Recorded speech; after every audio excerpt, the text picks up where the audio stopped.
Bom, então parte 2 aí do vídeo, vamos aplicar o método simplex nesse modelinho aí que nós já trabalhamos na semana passada, né? Fizemos a solução gráfica, inclusive a solução ótima ficou dado aqui, né? Que era o ponto 1,03 com 2,38, obtendo isso de forma gráfica, né? Interseção entre essas duas retas aí, tá? Essas duas retas aí das restrições. Então, ali nós tínhamos a região de interesse, né? A região onde tem as soluções factíveis, e a solução ótima, portanto, foi esse pontinho selecionado ali. Ótimo. Então, conceitos aí básicos para a aplicação do método simplex. Então, nós devemos ter aí uma função de maximização do método simplex. Se a função não for se a função objetivo aqui não for de maximização e sim de minimização, então você deve fazer o oposto da função, né? Porque daí você trocando o sinal de toda a função objetivo para um problema de minimização, você vai ter um problema de maximização. Então significa que o mínimo do menos z é o mesmo que a maximização do z. Tá? Então, se for um problema de minimização, para usar o método simplex, primeiro transforma em maximização. As restrições aqui técnicas, né, que são chamadas essas restrições aqui, essas restrições técnicas devem ter o sinal menor ou igual, tá? Esse sinalzinho menor ou igual. No método simplex nós vamos transformar tudo isso em igual, tá? E aqui as restrições de não negatividade aqui devem ser satisfeitas também, né, obviamente, mas elas não configuram na parte de resolução aí do método simplex, elas não entram para a tabelinha. Bom, esse método simplex então ele vai basicamente selecionar, né, como foi dito lá anteriormente, seleciona um ponto, daí desse ponto inicial que ele chama isso de solução básica, e daí ele tenta acrescentar uma certa variável nessa solução básica. Acrescentou essa variável, uma certa variável na solução básica, ele vai ter uma nova solução aqui, e verifica se essa solução é ótima. Se não for ótima, ele tenta ir para outra, então ele iria para o outro pontinho. Então ele fica percorrendo esses pontinhos aqui da região de valores factíveis, e desses pontinhos aí ele vai parar somente naquele que for o ótimo daí. Ele só para o método quando for ótimo. Então ele fica comparando essas soluções até chegar no ótimo, que foi basicamente o que nós fizemos de forma gráfica, só que o método simplex faz isso de forma algébrica. Sem trabalhar essa forma algébrica pura mesmo, vamos trabalhar direto com a forma tabular. Tá? Essa forma tabular, então, nós vamos precisar reescrever certas coisas. Então, primeiro de tudo, vamos reescrever aí a função objetivo. Tá? Então, a função objetivo que nós temos ali, z igual a 5x 1 mais 3x2, nós vamos passar tudo para o mesmo membro.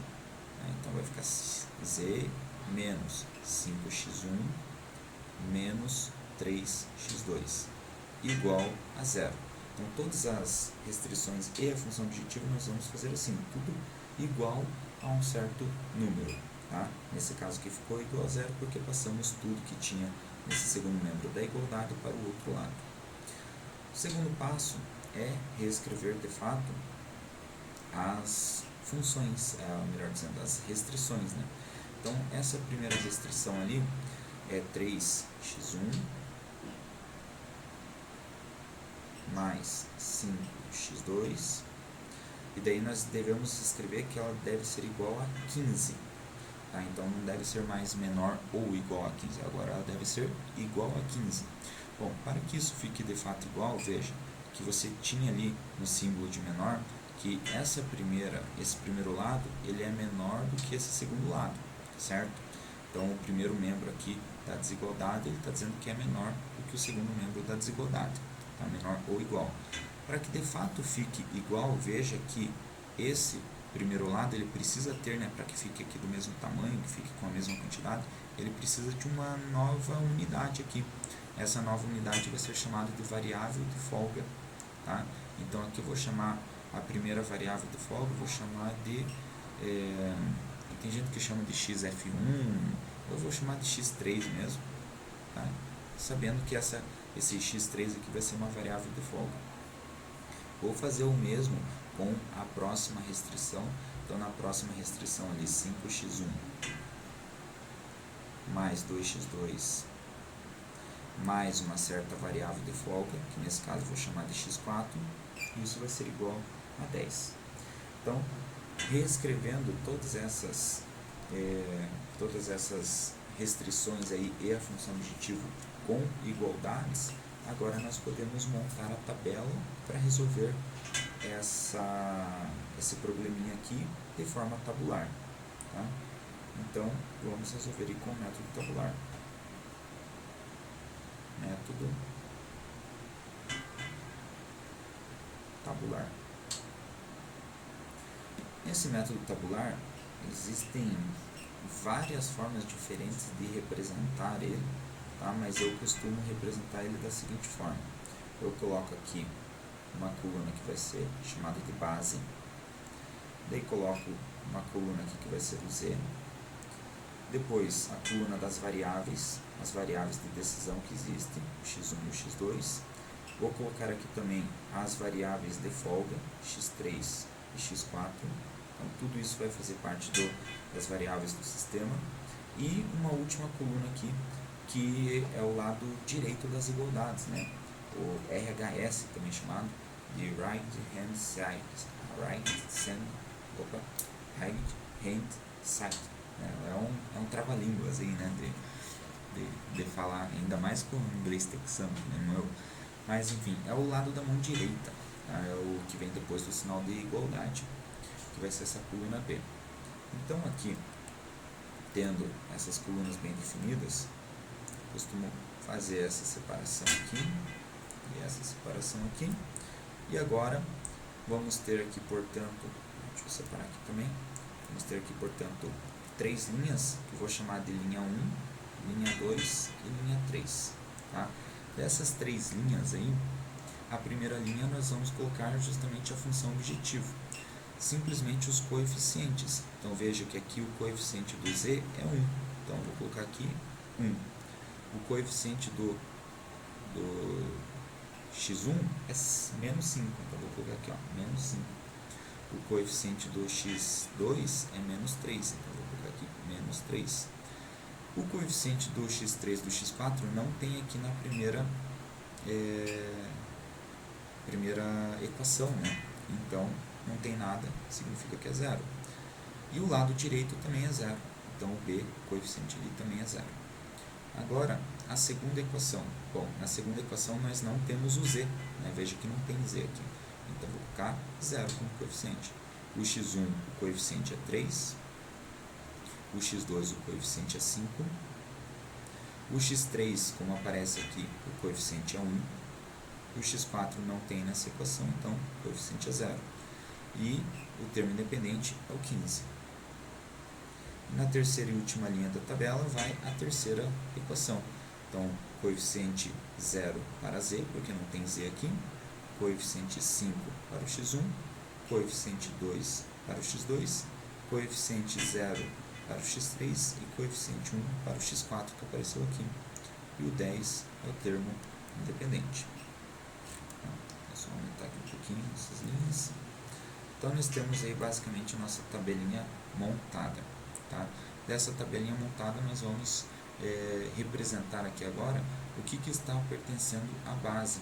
Então, a base é sempre aquilo que você vai ter aqui nas colunas, apenas o 1 seguido de zeros. Então, você tem essa coluna do z, a coluna do x3 e a coluna do x4, que fazem parte da base. Então, a base aqui é o z, o x3 e o x4. Isso que está fazendo parte da minha solução básica. O que não faz parte da base está sendo zerado. Então, nessa primeira solução que estou abordando aqui, o x1, que é uma variável de decisão, está valendo 0, o x2 está valendo 0 também. É como se fosse essa primeira solução, 0, 0. Então, estamos testando esse ponto.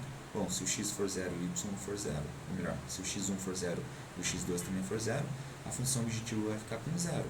Então, com certeza vou encontrar um outro ponto em que a minha função objetivo vai retornar um valor maior do que zero. Tá? Porque aqui, como ela faz parte da base, eu consigo enxergar no lado da mão direita aqui, qual que é o valor da função objetiva. A função objetiva está valendo zero. Tá? Então, como nós vamos conseguir aí, mudar, agora precisamos executar aquele segundo passo. Né? O segundo passo é acrescentar, escolher qual variável vai entrar para a base. Nesse caso aí, a variável que entra para a base é a variável que apresenta ali naquela primeira linha justamente o valor mais negativo, ou seja, o menor de todos os valores. Nesse caso aqui, o menor dos valores é o 5, negativo, né? O menor de todos os valores aí dessa linha. Então significa que essa variável x1 aqui, ela vai ter que entrar na base. Então isso aqui significa que o x1 entra na base. Vou reduzir um pouquinho esse pincel aqui que não está muito legal esse tamanho. Então o x1 entra na base. Legal. Se o x1 entra na base, eu preciso definir quem que vai sair da base. Se vai ser o x3 ou se vai ser o x4. Então um desses dois tem que sair para o x1 entrar. Para definir se o x3 ou o x4 aqui vai sair da base, então eu faço as contas aqui, nós devemos fazer as contas desse coeficiente do termo independente dividido pelo coeficiente que existe aqui na coluna do x1. Então faz essa divisão do 15 por 3 e faz a divisão do 10 por 5. Isso para definir quem vai sair da base. Então nós vamos fazer essas duas escolhas, né? O 15 dividido por 3, que no caso vai dar 5, e o 10 dividido por 5, que no caso vai dar 2. Então nós temos aqui, esse é referente ao x3, esse é referente ao x4, as informações do x3 e do x4, certo? Vou fazer uma flechinha aqui que fica melhor. Ah, então beleza. O que vai de fato sair da base? Vai sair aquela que é menor, né? Porque esses valores aí é basicamente os valores que essas variáveis x3 e x4 estão entregando para a função objetivo. Como o objetivo da função objetivo é maximizar, né, para utilizar aqui o método simplex tem que ser de maximização, então acontece que nós temos que tirar aquele que está contribuindo menos. Então o que está contribuindo menos é esse aqui. Então x4 sai da base, porque ele está contribuindo menos. Então se o x4 vai sair da base, nós podemos inclusive marcar aqui, deixar esse retângulo aqui marcado, indicando que esse x4 aqui ele vai sair da base. Então o x1 que está circulado aí pela coluna é o que entra e o x4 é o que sai da base. Esse aqui vai ser o nosso objetivo então, né? Fazer com que o x1 entre e o x4 saia. Para fazer isso, né, o método aí é um método simples de escalonamento, porque o que acontece? Já que o x4 ele está na base, ele está na base porque nessa coluna do x4 é 1, tá? Onde aparece aqui o x4 na base, é 1 e é 0 nos outros termos da coluna, ou seja, ele só tem o valor 1 em uma das partes e 0 nas outras. Então, já que o x1 ele precisa entrar na base, esse 5 aqui ele precisa se transformar em 1, e esse 3 e esse menos 5 eles precisam se transformar em 0 para que esse x1 de fato ele vire uma base. Tá? Então esse processo é o processo de escalonamento, aquele mesmo escalonamento lá da álgebra linear. Então nós vamos ter que alterar o valor dessas linhas. Então eu vou começar alterando aí o valor da linha 3, tá? Então vou chamar aqui nova linha 3. O que vai ser a nova linha 3? Bom, essa nova linha 3 eu preciso transformar um 5 em 1. Então basta eu dividir toda essa linha por 5. Então eu vou pegar aqui a linha 3 e vou dividir essa linha 3 por 5. Assim eu vou obter a nova linha 3. Tá? Então eu vou escrever aqui como que vai ficar a nova linha 3. Então pega a linha inteira e divide por 5. Então 0 dividido por 5 é 0. 5 dividido por 5 é 1. Vou colocar tudo na sequência aqui, tá? 2 dividido por 5 é 2 quintos. 0 dividido por 5 é 0. 1 dividido por 5 é 1 quinto. E o 10 dividido por 5 vai ficar 2. Tá? Então, aqui nós temos a nova linha 3. Essa linha 3 aqui, ela vai substituir, portanto, a linha 3 que já está aqui na tabela. Tá? Só que não é só a linha 3 que eu tenho que alterar. Tenho que alterar também a linha 2 e a linha 1. Veja que a linha 2 eu preciso ter um 0 no lugar desse 3 aqui. Preciso de um 0 no lugar do 3. Para fazer isso, pelo processo lá do escalonamento, você pega essa nova linha 3 e multiplica... Opa, eu marquei um 5 aqui. Para lá, 5 dividido por 5. Eu acho que eu até falei 1 e marquei 5 ali, não sei porquê. Aqui, esse segundo valor é 1, né? Porque 5 dividido por 5 é 1. Legal. Então, você vai pegar aqui essa linha 2, para eliminar o 3, você precisa somar menos 3. Para obter menos 3, é só pegar a linha 3, que é a nova linha 3, e multiplicar ela por menos 3, somando com a linha 2. Então, significa que a nova linha 2 será menos 3 vezes a nova linha 3, somado com a linha 2. Bom, para fazer todo esse processo aí, vou escrever aqui primeiro quem que é essa nova linha 3.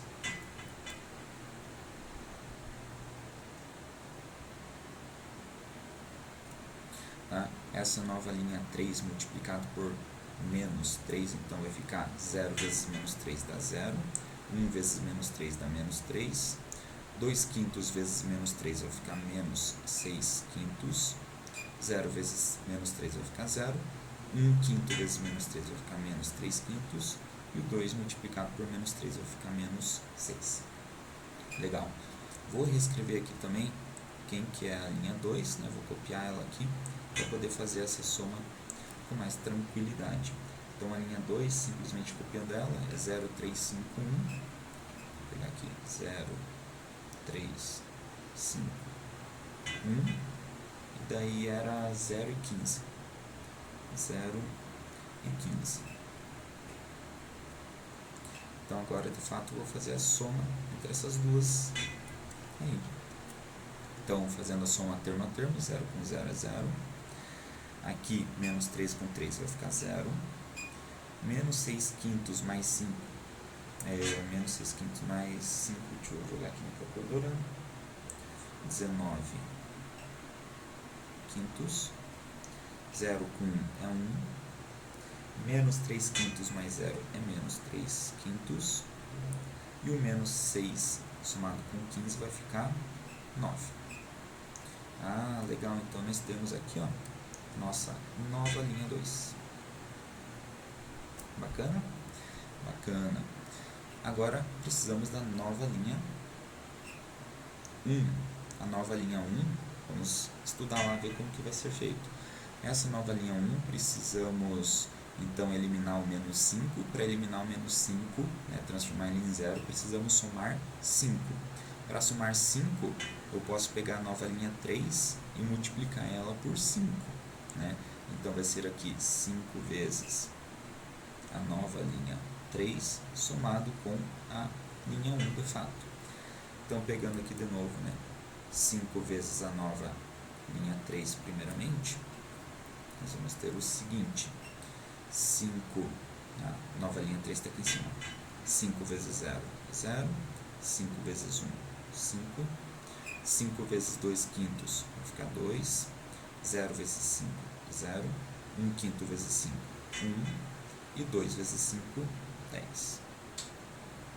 Legal, agora é só copiar aqui, a linha 1. Copiando aqui a linha 1, vamos ver lá quais eram os valores da linha 1. 1 menos 5 menos 3, 1 menos 5 menos 3, opa, falei menos 5, pensando no menos 3, escrevi o menos 3, Legal, daí tem 0, 0, 0. 0, 0, 0. Então, efetuando essa soma dessas duas linhas aí. Então, vamos ter aqui 0 com 0, 5 com menos 5, 0. Eu sempre pensando na linha de 0 somado com 1, 5 somado com menos 5 aqui sim 0, 2 somado com menos 3 vai ficar menos 1, 0 com 0, 0, 1 com 0, 1, 10 com 0, 10. Legal, então nós temos aí a nova linha 1.